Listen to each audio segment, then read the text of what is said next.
Today we're going to build on our knowledge of trigonometry and sine, cosine, and tangent, which you should remember from our last lesson. We use this acronym, SOHCAHTOA, to help us determine which ratio to use. So the first one, sine, is opposite over hypotenuse, cosine is adjacent over hypotenuse, and tangent is opposite over adjacent. So you're going to be responsible for remembering which ratio fits which scenario. And we'll look at it now when we start looking at solving a right triangle. But before we get there, we should actually talk about what solving a right triangle actually means. So if I look down at this example, I have triangle QRS. To solve a right triangle, it means to find everything that is missing in this triangle. I'm going to include angle R. I had forgotten in my diagram. Angle R is a right angle. So we'll just give ourselves that little definition saying when we're solving a right triangle, this means to find all unknown sides and angles.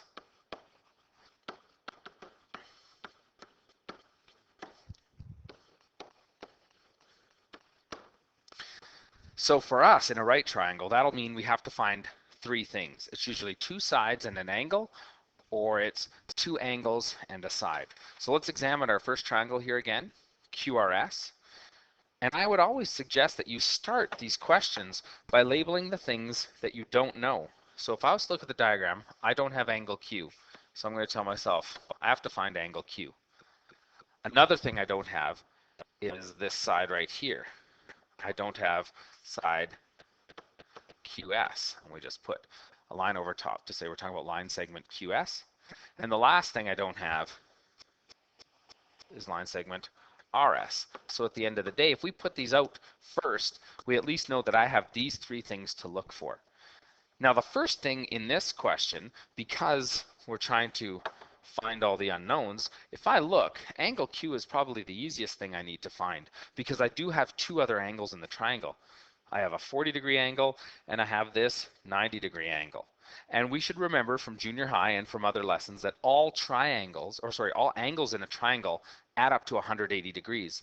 So to find angle Q, we just say, well, if all the angles add to 180 degrees, and I take away the 90-degree angle at angle R, and I take away the 40-degree angle at angle S, that'll leave me with angle Q. So angle Q, if I subtract those, is 50 degrees. So right now, we have one part of our triangle already solved. We found the missing angle. Now we got to go on and find either side RS or QS. And it doesn't matter which one you do first. You just pick one and you go for it. So if I looked at angle S, right here, this would be called my reference angle. And if I'm going to find, let's say, QS, because it's just the first thing I had listed after angle Q, no other reason than that. If I look at my triangle, this is my hypotenuse.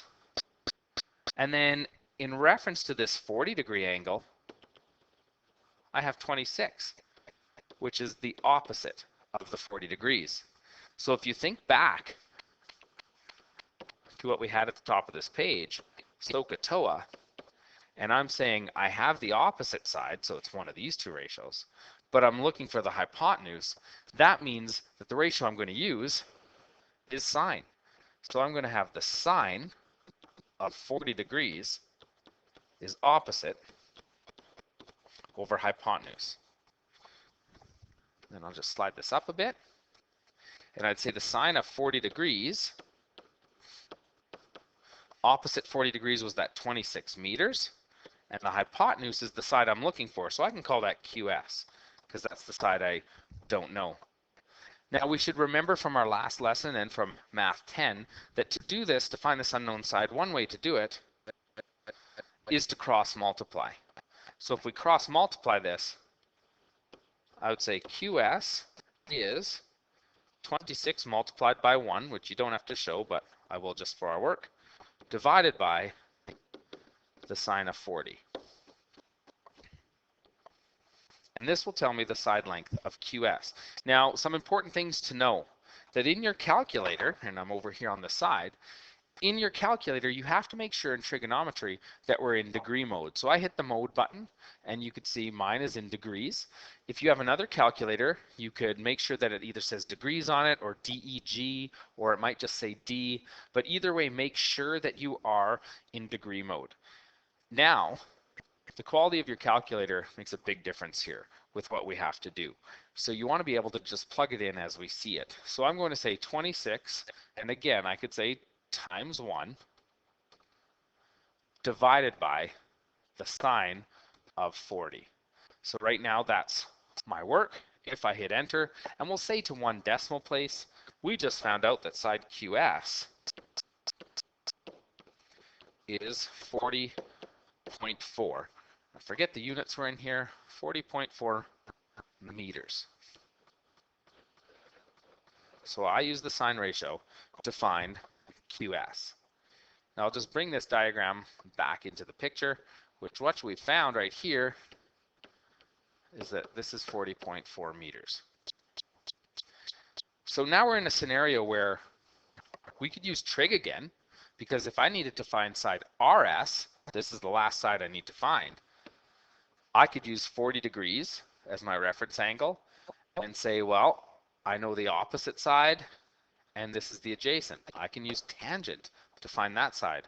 Another thing, now that I found that this side is 40.4, basically I'm down to a simple question from Math 9 where we're saying here's 40.4, here's 26, here's the right triangle where I know the hypotenuse. This is Pythagoras. So I could use c squared minus b squared equals a squared, because c has to be my hypotenuse. So I'd say 40.4 squared minus that 26 squared will tell me this side here, the a squared. So again, I can go into my calculator and do the work, 40.4 squared minus the 26 squared. Say, okay, that's 956.16 is a squared. Now, a lot of students will be tempted to leave that as their answer, but if you look, that's way out of proportion, and it can't be longer than our hypotenuse. We know the hypotenuse has to be the longest side in a triangle. So right here we do see we have an a squared, so we have to take the square root of this side as the last step in Pythagoras. So if I take the square root of 956.16, we could see to 1 decimal place that that other side, RS, is 30.9 meters, and that would be side length RS. And now I do have the 3 unknowns that I was looking for. I have RS, I have QS, and right in the beginning, that simple step, we found angle Q. It's a good idea to indicate your answers. I use boxes. Some people make a list at the end of the question, but we did solve all the unknowns in this question. So we'll look at one more example on solving a right triangle. We got triangle EFR, and we want to find all the unknowns in it. So if we look, we have an angle R we need to find. I have an angle E I need to find. And the only thing I don't know is this side here, which is side length or line segment ER. So all of these are pieces of this puzzle I need to find.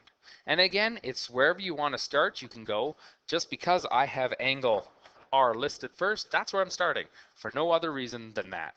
So if I look at angle R, it's right here. That automatically means it becomes my reference angle. So if this is angle R, the side across from it becomes my opposite. This side right here, since it's not my hypotenuse, becomes my adjacent. So again, if you remember this, the ratio that uses opposite and adjacent is tangent. So we're going to do the tan of angle R is opposite over adjacent. And then the tan of angle R, we can fill in the values we know now. Opposite is 8, adjacent is 9. So we're left with where we know both sides, now we need to find the angle. And we looked at this in our last lesson. This is when we use the inverse tan. So we say the inverse tan of 8/9, well, that'll tell me angle R. So as long as your calculators are in degrees, we should have no problems finding this. The tan inverse of 8/9, and we'll say to the nearest degree, just to be easy, that means angle R is 42 degrees. So we got angle R being 42 degrees. Now, since we have this, and we have that 90-degree angle, we should have no trouble finding angle E, because we know that every angle in a right triangle, or any angle, all the angles in any triangle add up to 180.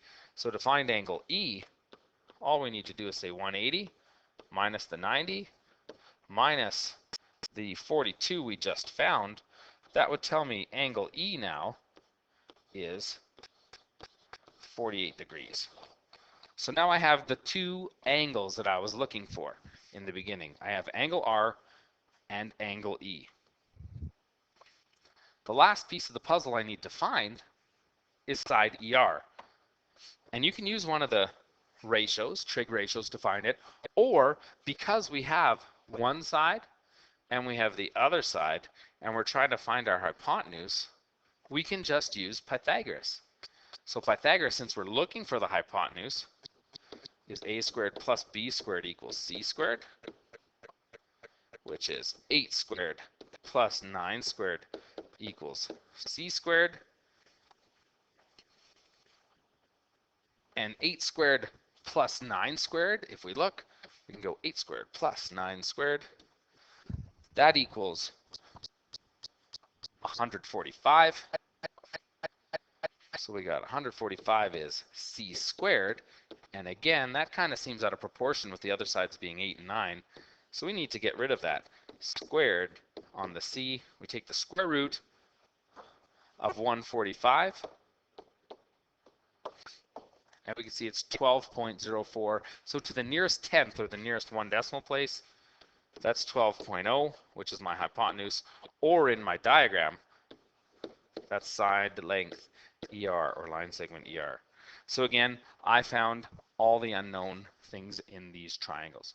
So solving a right triangle means that you should first go and determine what three things we're looking for, and then use trig, Pythagoras, or just your knowledge that all angles in a triangle add up to 180 degrees to find the unknown sides.